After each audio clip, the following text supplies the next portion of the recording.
മുതലപ്പുഴയിൽ മത്സ്യത്തൊഴിലാളികളും പോലീസും നേർക്കുനേർത്തുകയാണ്. Harbour office ജീവനക്കാരെ മോചിപ്പിക്കുന്നതുമായി ബന്ധപ്പെട്ടായിരുന്നു ഒടുവിൽ സംഘർഷമുണ്ടായത്. പ്രതിഷേധക്കാർ തടഞ്ഞുവെച്ച് ഹാർബർ ഉദ്യോഗസ്ഥരെ പോലീസ് ഇടപെട്ടാണ് മോചിപ്പിച്ചത്. ആവശ്യങ്ങൾ അംഗീകരിക്കാതെ സമരത്തിൽ നിന്ന് പിന്മാറില്ലെന്ന നിലപാടിലാണ് മത്സ്യത്തൊഴിലാളികൾ.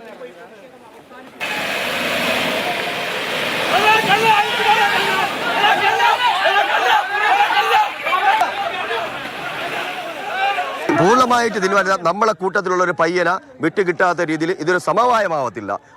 നമ്മൾ അതിനുവേണ്ടി അവരുമായിട്ട് ചർച്ച നടത്തുന്നുണ്ട്. ഇല്ലെങ്കിൽ ഈ സമരം തുടർന്ന് തന്നെ പോകും. രണ്ടാമത്തെ കാര്യം, ഈ ചൊവ്വാഴ്ച എന്നുള്ള ഒരു ഡെഡ് ഡേറ്റ് ആയിട്ട് നമ്മൾ വെച്ച് 4 മണി വരെ അവർ നമുക്ക് തന്ന വാഗ്ദാനങ്ങൾ പാലിക്കാൻ വേണ്ടി നമ്മൾ വെയിറ്റ് ചെയ്യും. 4 മണി എന്നുള്ളത് 4:01 ആയിക്കഴിഞ്ഞാലും ശരി തന്നെ നമ്മൾ 4:30 കൂടി തന്നെ പൊഴി മൂടുന്ന സമരം ഇവിടെ പ്രഖ്യാപിച്ചിട്ടുണ്ട്. അത് നടപ്പിലാക്കുകയും ചെയ്യും. ജിബിൻ ജെബി വിവരങ്ങൾ നൽകാനായുണ്ട്. ജിബിൻ, നേരത്തെ അല്പം മുമ്പ് വലിയ സംഘർഷാവസ്ഥയായിരുന്നു അവിടെ ഉണ്ടായിരുന്നത്. ഇപ്പോൾ സ്ഥിതി ശാന്തമാകുന്നുണ്ടോ? സമവായത്തിലേക്ക് കാര്യങ്ങൾ എത്തുന്നുണ്ടോ? എന്താണ് അവിടുത്തെ നിലവിലത്തെ അവസ്ഥ? അക്ഷയ, മണിക്കൂറുകൾ നീണ്ടുനിന്ന ഈ ഒരു സമരത്തിന് ഇപ്പോൾ ഈ സംഘർഷാവസ്ഥയ്ക്ക് ഒരു അയവ് വന്നിരിക്കുകയാണ്. ഇന്ന് രാവിലെ 9 മണിയോട് കൂടിയ ഈ റോഡ് ഉപരോധവും ഹാർബർ എഞ്ചിനീയറുടെ ഓഫീസ് ഉപരോധവുമാണ് ഇപ്പോൾ താൽക്കാലികമായി ഒന്ന് അയവ് വന്നിരിക്കുന്നത്.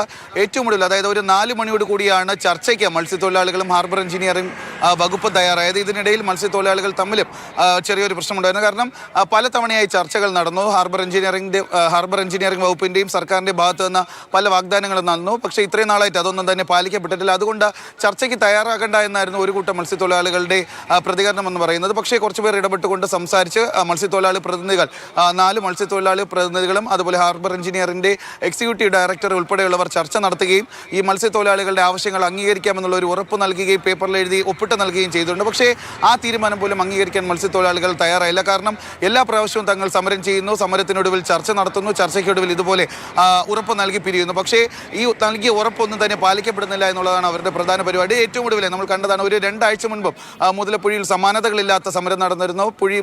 പുഴി പൂർണ്ണമായി മണൽ അടിഞ്ഞതിനെ തുടർന്നാണ് അന്ന് സമരം നടത്തിയത്. അന്നും ഇതുപോലെ ചർച്ചയ്ക്കൊടുവിൽ ഈ അഴീക്കൽ തുറമുഖത്ത് നിന്ന്, കണ്ണൂർ അഴീക്കൽ തുറമുഖത്ത് നിന്ന് ചന്ദ്രഗിരി എന്ന് പറയുന്ന ഒരു കൂറ്റൻ ഡ്രഡ്ജർ ഇങ്ങോട്ടേക്ക് എത്തിക്കുകയും ഇവിടെ നിന്ന് മണൽ പൂർണ്ണമായി നീക്കാമെന്നുള്ള ഒരു ഉറപ്പ് നൽകുകയും ചെയ്തു. പക്ഷേ ഈ ഡ്രഡ്ജർ എത്തിയിട്ട് ഇപ്പോൾ 3 ആഴ്ച പിന്നിടുകയാണ്.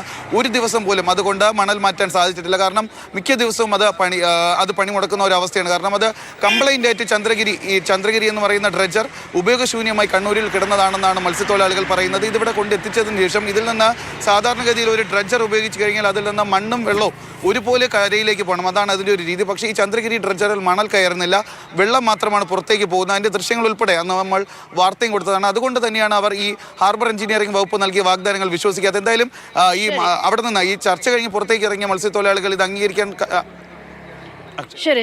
ജിബിൻ ജെബിയാണ് വിവരങ്ങൾ നൽകുന്നത്.